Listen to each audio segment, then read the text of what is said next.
ఇంట్లో మెహందీ ఫంక్షన్ పూర్తవుతుంది.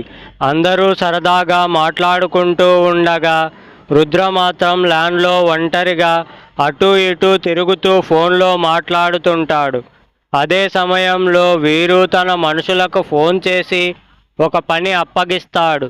స్టోర్ రూమ్లో రామనాథం గారి పిఏ ఉన్నాడు.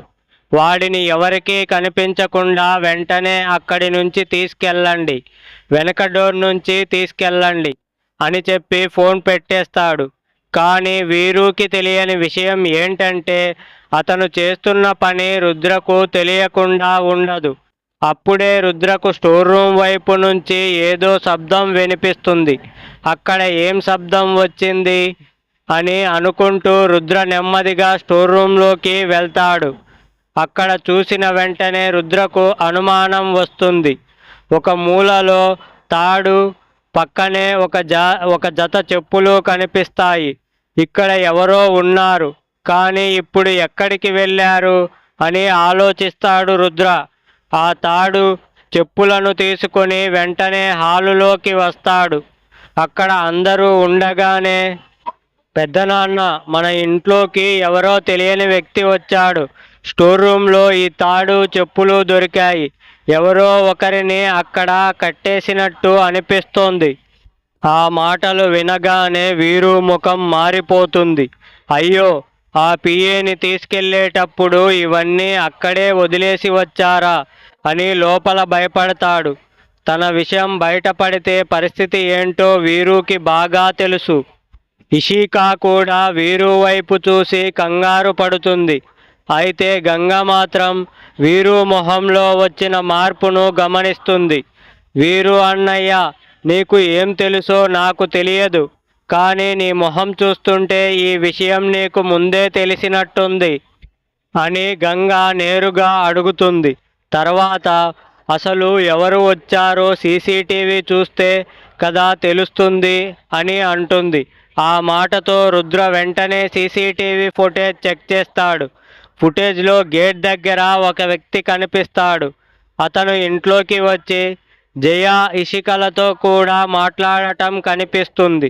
రుద్ర ఫుటేజ్ని జాగ్రత్తగా చూస్తుంటాడు. కానీ ఒకచోట చెట్టు అడ్డుగా రావడంతో ఆ వ్యక్తి ముఖం పూర్తిగా కనిపించదు. అదృష్టం, నా ముఖం కెమెరాలో పడలేదు అని అనుకుంటాడు. కానీ వెంటనే మరో ట్విస్ట్ జరుగుతుంది.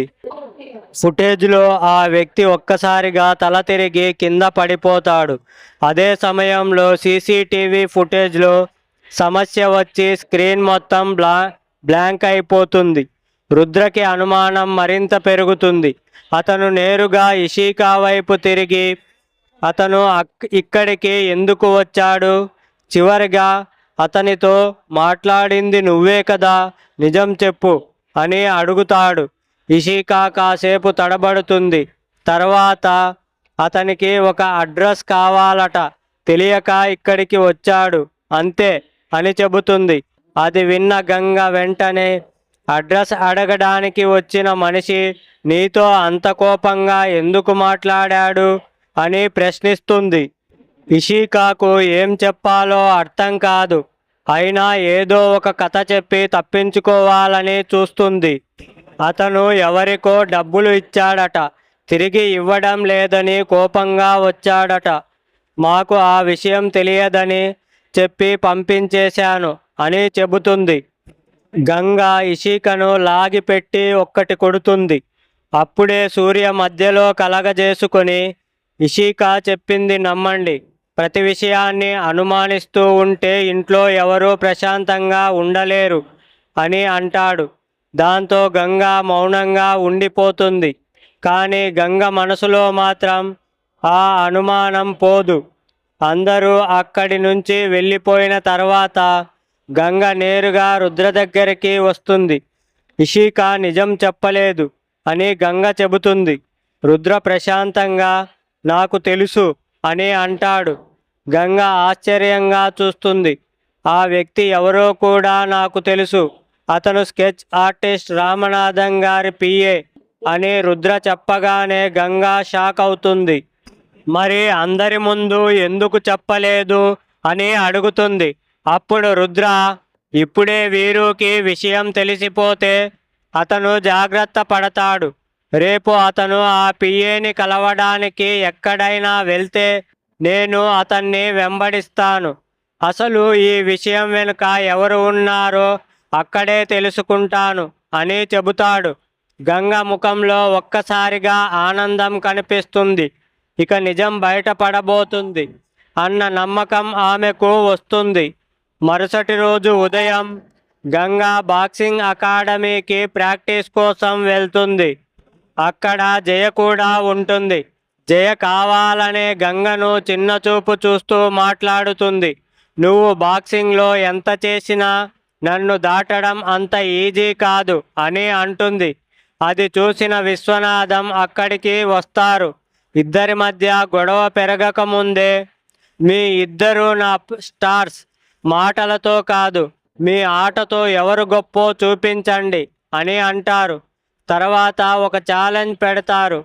గ్రౌండ్ చుట్టూ 100 రౌండ్లు ఎవరు ముందు పూర్తి చేస్తే వాళ్ళకి నా నుంచి ఒక సర్ప్రైజ్ అని చెబుతాడు. పోటీ మొదలవుతుంది. జయ వేగంగా పరిగెత్తడం మొదలవుతుంది. గంగ కూడా తన శక్తినంతా పెట్టి పరిగెడుతుంది. ఒక్కో రౌండ్ పూర్తవుతున్న కొద్దీ గంగకు అలసట పెరుగుతుంది. కానీ శకుంతల చెప్పిన మాటలు ఆమెకు గుర్తొస్తాయి. నువ్వు ఓడిపోవడానికి పుట్టలేదు, గెలవడానికే పుట్టావు. ఆ మాటలు గుర్తొచ్చిన గంగ మరింత వేగంగా పరిగెడుతుంది. చివరికి 100 రౌండ్లు ముందుగా పూర్తి చేసేది గంగే. విశ్వనాథం గర్వంగా గంగ వైపు చూస్తారు. తర్వాత జయ దగ్గరికి వెళ్ళి, గంగని ఓడించాలంటే ముందు ఆమెను నీ చెల్లెలిలా చూడటం నేర్చుకో. అసూయతో ఎప్పటికీ గెలవలేవు అని గట్టిగా చెబుతారు. ఇక మరోవైపు వీరు తన మనుషులతో కలిసి ఆ పిఏని ఒక చోట బంధించి ఉంచుతాడు. అతని చేతిలో గన్ ఉంటుంది. పిఏ భయంతో, సార్, నా భార్య ఆరోగ్యం బాగోలేదు, డబ్బులు కావాలి, అందుకే నేను ఇలా చేశాను, నన్ను వదిలేయండి అని వేడుకుంటాడు. కానీ వీరు వినడు.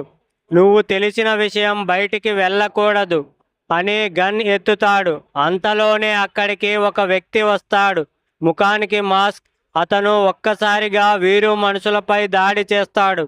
ఒక్కొక్కరిని కింద పడేస్తాడు. వీరు కూడా అతనితో పోరాడటానికి ప్రయత్నిస్తాడు. కానీ మాస్క్ వేసుకున్న వ్యక్తి వీరును అదుపులోకి తీసుకొని అతనికి గట్టిగా బుద్ధి చెబుతాడు. చివరికి పిఏని విడిపించి బయటకి తీసుకొస్తాడు. అప్పుడు అతనితో, నాకు ఒక్క నిజం చెప్పు, విశ్వనాథం గారి అసలు కూతురు ఎవరు అని అడుగుతాడు. పిఏ కాసేపు భయంగా అతని వైపు చూస్తాడు.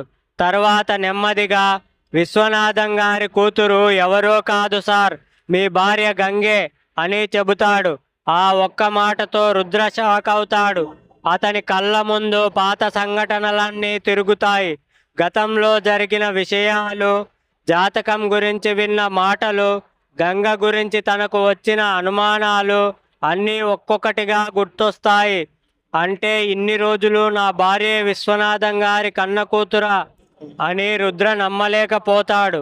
అయితే వెంటనే గంగకు ఈ విషయం చెప్పాలని అనుకున్నా ఆగిపోతాడు.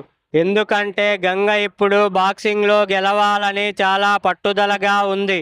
గంగ ఛాంపియన్ అయిన తర్వాతే ఈ నిజం ఆమెకు చెబుతాను అని రుద్ర గట్టిగా నిర్ణయించుకుంటాడు.